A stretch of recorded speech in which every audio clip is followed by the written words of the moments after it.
There is a profound and unsettling difference between leading the way and being sent ahead.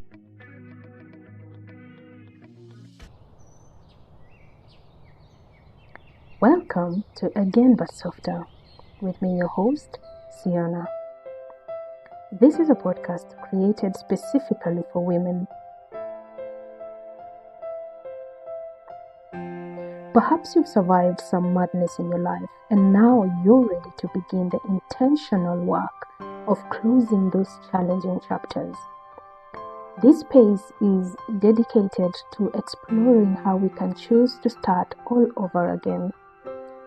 We will focus on what it means to be softer on yourself, your family, and in every other aspect of your life. A total, wholesome reset done gently. Let's embrace the choice to leave the weight of the past behind and begin again, but softly. It's a beautiful new year. Happy New Year. This year, just like last year and a few years back, we are taking back control of all that we have lost over time. We are standing tall and winning over and over and over again. See, we are taught from the very beginning to go fast. Ladies first, they say. The phrase is a soft punctuation in the script of our lives.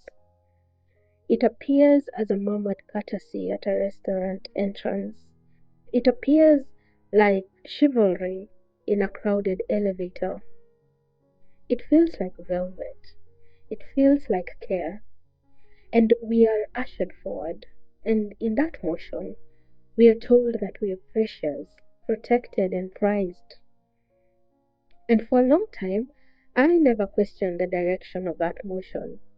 I only felt the warmth of that gesture. And I smiled. I dipped my head. I walked through the door. A good guest accepts hospitality, right? And a good lady accepts the open door. But what if that warmth is not the whole story? Have you ever asked yourself that? What if woven into the very thread of this politeness is a much older pattern? So I dug deep into history to uncover what all this meant. Why ladies first? And history does not lie. It holds a whisper, one that we have learned to tune out with the noise of modern manners. So history tells us to go first was not always a position of honor. It was sometimes, not all the time, but sometimes it was a position of exposure. A scout sent ahead to check for ambushes, the servant entering the hall to taste the king's wine for poison, and the one who steps into the unknown room, her body a question mark against potential danger, while those behind wait, watch, and assess the safety she creates. Now, when you think about it, there is a profound and unsettling difference between leading the way and being sent ahead. When you're leading the way, you hold the map, but the other one is just being part of the terrain.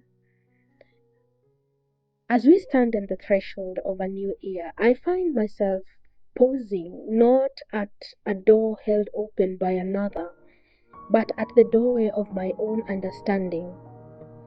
I am looking back at all the times I went fast because it was polite or because it was expected of me.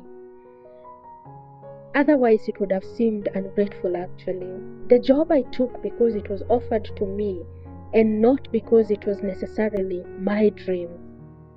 The compromise I make to keep peace, mistaking accommodation for virtue. The responsibility I shouldered because someone gentle, kindly placed it in my arm and called me the right person. In each of these instances, I was walking through an open door, but I had not asked the two most critical questions. Where does this lead, and why do you want me to go in there? We have been so thoroughly schooled in agreeability that our suspicion muscle has atrophied. We are experts at reading a room for discomfort we might cause, but novices at sensing the quiet, velvet wrapped control we might be yielding to. So, for this year, I am proposing a subtle but seismic shift. Let the quote, ladies first, cease to be about order of entry and become about clarity of intent. If we are to go fast as ladies, let it be because we have chosen the destination. We have looked at the horizon and named it as ours, so that it does not seem like we are following a path laid by others' expectations, but that we are charting one towards our own fulfillment. Let it also be because we are the ones holding the map, that we have done the inner work and we know our coordinates, that we know our values, our limits, and our non negotiables. We are navigating by our own true north, not by the compass of someone else's approval. Let it also be because we are leading the charge. Our movement forward is an act of creation, not just consumption of an opportunity presented. We are going to be building, creating, and directing the energy. We are not going to be testing the stability of a structure that someone else has built. This all requires us to locate a voice we have often been encouraged to quiet. The quiet, assertive hum of our own discernment. It is the voice that knows, and it is in the deep marrow of your being. The difference between being honored and being instrumentalized, between being celebrated and being strategically placed. You don't need to become aggressive to change this dynamic. You don't need to refuse every kindness.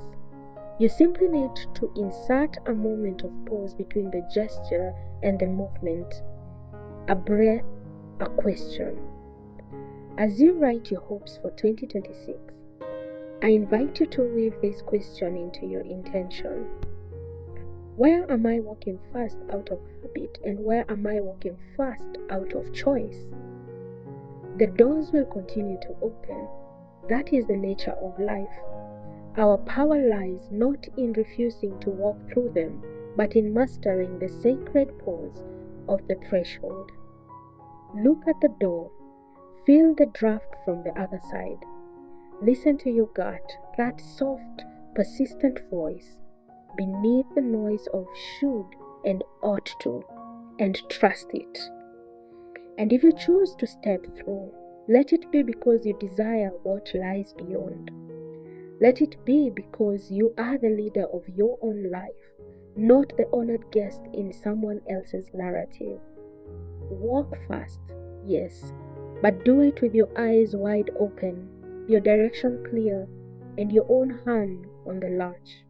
Again, but this time, softer, wiser, and undeniably yours.